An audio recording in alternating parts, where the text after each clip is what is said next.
পাবনার ৩টি আসনের দলীয় ও স্বতন্ত্র প্রার্থীদের মধ্যে প্রতীক বরাদ্দ হয়েছে। কাল থেকে শুরু আনুষ্ঠানিক প্রচার। পাবনা জেলা প্রশাসকের কার্যালয় থেকে বিস্তারিত জানিয়েছেন প্রতিনিধি রিজভী জয়।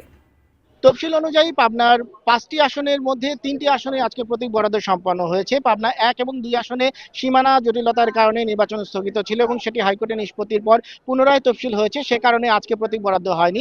আজকে পাবনার ৩, ৪, ৫ এই ৩টি আসনে প্রতীক বরাদ্দ হয়েছে। এখানে বিএনপি, জামায়াত এবং গণ অধিকার পরিষদ সহ অন্যান্য যে দলগুলো রয়েছে সে দলের প্রার্থীরা তাদের নিজ নিজ দলীয় প্রতীক বুঝে নিয়েছেন এবং এর পাশাপাশি পাবনা ৩ আসনে আলোচিত প্রার্থী বিএনপির সাবেক MP K M Anwarul Islam, তিনি স্বতন্ত্র প্রার্থী হয়েছেন। তিনি পেয়েছেন ঘোড়া প্রতীক এবং পাবনা ৪ আসনে জেলা বিএনপির সাবেক যুগ্ম আহ্বায়ক জাকারিয়া পিন্টু, তিনি স্বতন্ত্র প্রার্থী হিসেবে মোটরসাইকেল প্রতীক পেয়েছেন।